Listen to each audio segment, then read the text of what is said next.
Assalamualaikum warahmatullahi wabarakatuh. Baiklah, kami dari kelompok 5 akan mempresentasikan hasil makalah video kami tentang indeks harga saham dan portofolio yang akan dibacakan oleh kawan sekelompok saya. Indeks harga saham dan portofolio. Indeks harga saham adalah indeks yang digunakan sebagai cerminan dari pergerakan harga saham.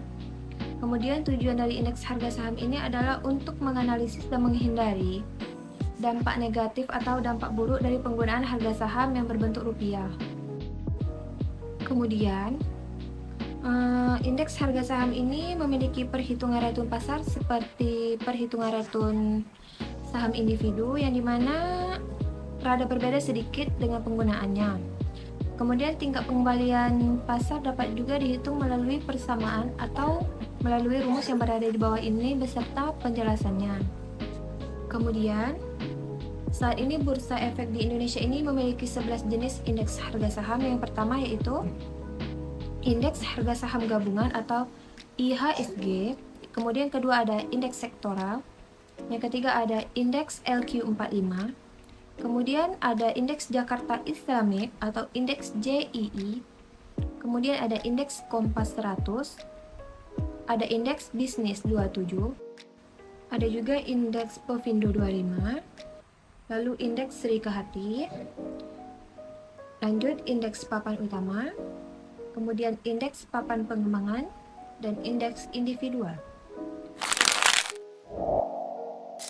Fungsi indeks saham yaitu sebagai indikator yang menggambarkan kondisi pasar pada suatu saat.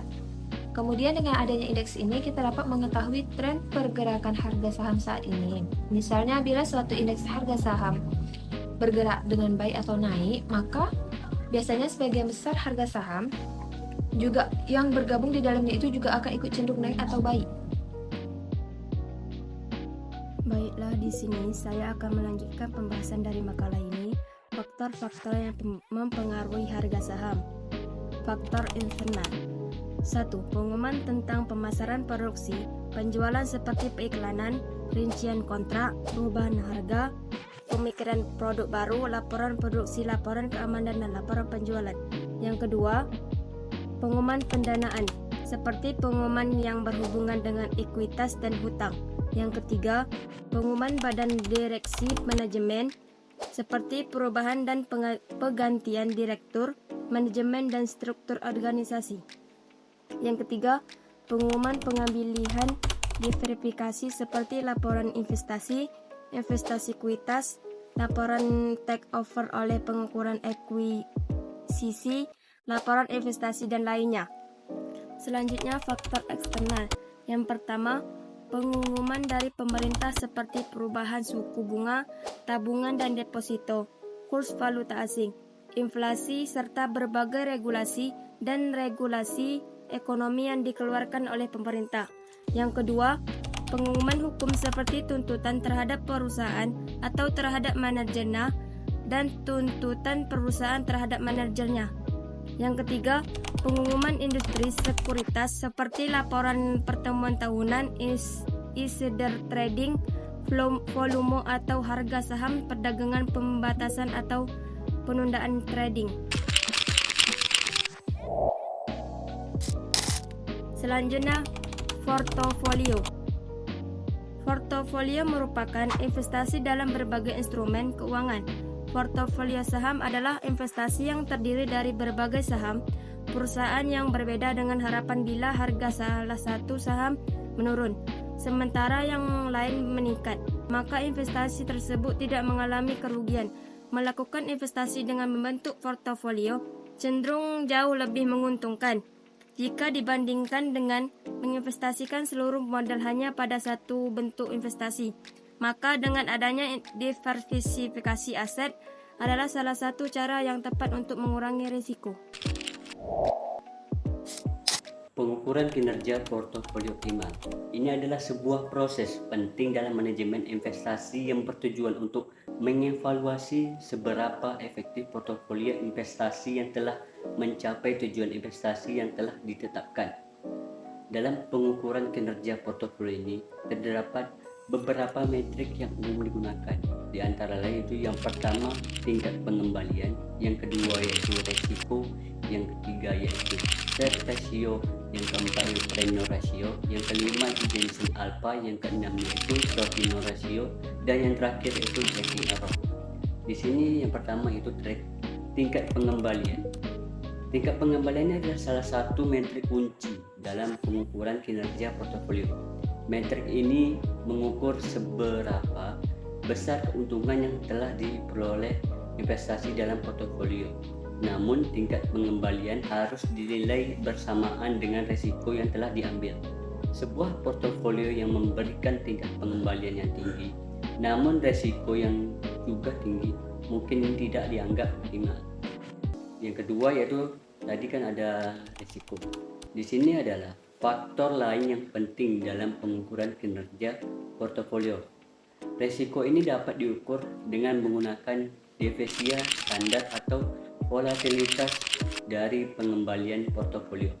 Semakin tinggi risiko, semakin besar kemungkinan terjadi fluktuasi dalam pengembalian investasi. Di sini yang ketiga yaitu set ratio. Set ratio ini adalah metrik yang mengukur tingkat pengembalian yang dihasilkan oleh portofolio per unit risiko yang telah diambil. Rasio ini memberikan gambaran tentang beberapa baik portofolio dalam menghasilkan pengembalian yang sebanding dengan risiko yang telah diambil. Semakin tinggi set ratio, semakin baik kinerja portofolio tersebut. Selanjutnya itu Pareto ratio. Pareto ratio ini sejenis dengan set ratio, yaitu mengukur tingkat pengembalian yang dihasilkan oleh portofolio per unit risiko sistematis.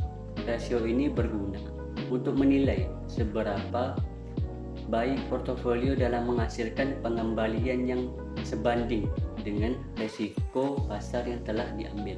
Selanjutnya itu Jensen alpha. Jensen alpha ini adalah ukuran kinerja yang membandingkan pengembalian aktual dari portofolio dengan pengembalian yang diharapkan berdasarkan modal pasar. Jensen alpha positif menunjukkan bahwa portofolio menghasilkan pengembalian lebih tinggi daripada yang diharapkan berdasarkan risiko yang telah diambil. Selanjutnya yaitu ada Sortino ratio. Sortino ratio adalah metrik yang mirip dengan set ratio, namun hanya mempertimbangkan risiko downside atau risiko negatif. Rasio ini memberikan gambaran yang lebih spesifik tentang kinerja portofolio dalam menghadapi risiko yang merugikan. Yang terakhir yaitu tracking error. Tracking error ini adalah ukuran yang mengukur seberapa baik atau buruk portofolio dalam melacak kinerja benchmarknya. Tracking error yang rendah menunjukkan bahwa portofolio memiliki kinerja yang konsisten dengan benchmarknya. Baiklah, selanjutnya itu jenis portofolio investasi. Yang pertama itu portofolio agresif. Portofolio ini dirancang untuk mencapai pertumbuhan modal yang tinggi dalam jangka panjang. Portofolio ini biasanya terdiri dari aset yang berisiko tinggi seperti saham dan komoditas. Portofolio ini cocok untuk investor dengan toleransi risiko tinggi dan jangka waktu investasi yang panjang. Selanjutnya itu portofolio moderat. Di sini portofolio ini dirancang untuk menyeimbangkan antara pertumbuhan modal dan pendapatan. Portofolio ini biasanya terdiri dari campuran aset berisiko tinggi dan rendah, yaitu seperti saham, obligasi, dan pasar uang. Portofolio ini cocok untuk investor dengan toleransi risiko yang sedang dan jangka waktu investasi yang moderat. Selanjutnya yaitu portofolio konservatif. Portofolio ini dirancang untuk meminimalkan resiko dan menjaga stabilitas modal. Portofolio ini biasanya terdiri dari aset berisiko yang rendah, seperti obligasi dan pasar uang. Portofolio ini sangat cocok untuk investor dengan toleransi risiko yang rendah dan jangka waktu yang pendek untuk investasi. Selanjutnya yaitu hubungan antara indeks harga saham dan portofolio. Kinerja portofolio saham umumnya akan mengikuti pergerakan indeks harga saham yang relevan. Jika indeks mengalami kenaikan, nilai portofolio saham investor juga akan cenderung meningkat. Sebaliknya begitu juga, jika indeks mengalami penurunan, nilai portofolio saham investor juga akan cenderung menurun. Namun di sini perlu diingat bahwa kinerja portofolio tidak selalu mengikuti pergerakan indeks secara persis. Hal ini dikarenakan portofolio setiap investor berbeda-beda dalam hal pemilihan aset, alokasi aset, dan strategi investasi yang ia gunakan. Selanjutnya adalah tujuan portofolio investasi. Yang pertama adalah atur alokasi dana. Alokasi dana sendiri perlu diatur setelah kebutuhan pokok dipenuhi apabila memiliki pendapatan bulanan. Lalu yang kedua itu adalah sesuaikan dengan profil resikomu. Dari alokasi dana yang sudah dibuat, seorang investor yang cermat dapat memahami profil resikonya sendiri. Seorang investor yang penghasilannya tidak tergantung pada pendapatan reguler cenderung berani mengambil risiko dan memiliki aset dengan harapan yang tinggi. Lalu yang ketiga adalah susun portofolio investasi. Setelah menentukan alokasi dana dan aset apa saja yang dapat dimasukkan ke dalam penyusunan secara sistematik. Lalu yang keempat adalah lakukan evaluasi. Portofolio investasi adalah hal yang tidak permanen. Pengelolaan bisa disesuaikan dengan keadaan dan kebutuhan investasi berdasarkan periode waktu tertentu. Lalu yang selanjutnya adalah contoh portofolio. Portofolio investasi dengan satu produk tetapi jenis yang berbeda.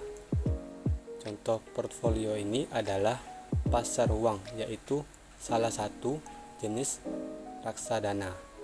Bentuk investasi yang dipilih adalah deposito berjangka, surat berharga pasar uang atau disingkat SBPU, sertifikat deposito, dan sebagiannya. Risiko jenis reksadana ini lebih kecil. Kesimpulan yang dapat saya ambil di sini adalah indeks harga yang merupakan jaminan dari fluktuasi harga saham di pasar dinyatakan dalam suatu angka dan didasarkan pada angka dasar tertentu. Indeks harga saham berubah karena harga saham di pasar berubah. Indeks harga saham juga dapat berubah karena perubahan total nilai dasar saham. Indeks harga saham adalah suatu angka yang digunakan untuk membandingkan perubahan harga saham dari waktu ke waktu apabila suatu harga saham mengalami penurunan atau kenaikan dibandingkan dengan suatu waktu tertentu. Yang kedua itu adalah investor yang akan memiliki portofolio optimal karena merupakan portofolio yang dibentuk dengan mengoptimalkan suatu dari dua dimensi, yaitu return ekspektasi dan resiko. Sampai jumpa kembali pada waktu dan gelombang yang sama. Semoga bisa bertemu kembali di lain kesempatan.